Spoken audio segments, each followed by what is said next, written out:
সুযোগ থাকা সত্ত্বেও কেন দলে নেওয়া হয়নি হার্ড হিটার ব্যাটার সাব্বিরকে? এবার আসল রহস্য ফাঁস করলেন বিসিবির নির্বাচক। গেল মাস থেকে শুরু হয়েছে জাতীয় ক্রিকেট লিগের আসর। 8টি দলের অংশগ্রহণে এই টুর্নামেন্টটি এখনও চলমান রয়েছে। তবে এনসিএলে নিজ বিভাগ রাজশাহীর হয়ে খেলার সুযোগ পাননি সাব্বির রহমান।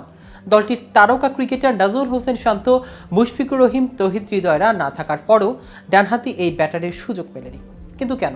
সুযোগ থাকার পরও কেন দলে সুযোগ পেলেনি হার্ড হিটার ব্যাটার সাব্বিরের?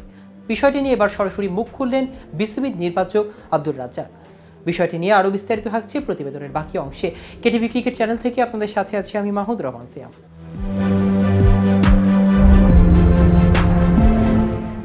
চলমান এনসিএল আসরের সুযোগ না পেলেও ডিসেম্বরে আসন্ন এনসিএলে টি-20তে সাব্বির খেলতে পারবেন বলে মনে করেন আব্দুর রাজ্জাক। বুধবার মিরপুরে গণমাধ্যমের মুখোমুখি হয়েছিলেন বিসিবির এই নির্বাচক।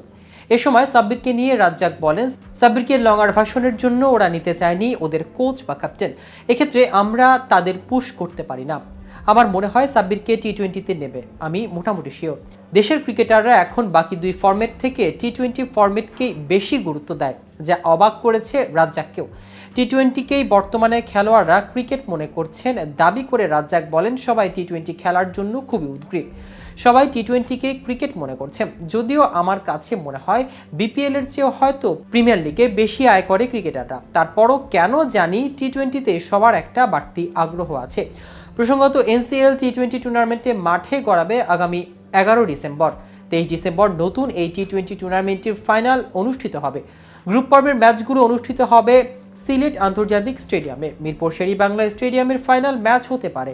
ডিসেম্বরে শুরু হবে বিপিএল এর আসর। আর তার আগেই নতুন এই টুর্নামেন্ট করতে যাচ্ছে বিসিবি। মূলত দেশি ক্রিকেটারদের টি-20 খেলার সুযোগ বৃদ্ধির কথা চিন্তা করে এবার টুর্নামেন্ট।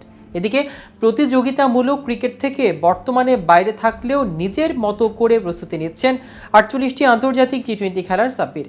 সব মিলিয়ে তিনি বাংলাদেশের জাতীয় দলে 125টি ম্যাচ খেলেছেন। এদিকে এনসিএল এর পঞ্চম রাউন্ডে গতকাল ড্র করেছে রংপুর বিভাগ ও বরিশাল বিভাগ। এই ড্রতে 5 ম্যাচে 2টি করে জয়, ড্র এবং 1 হারে 21 পয়েন্ট নিয়ে টেবিলে দ্বিতীয় স্থানে উঠল রংপুর।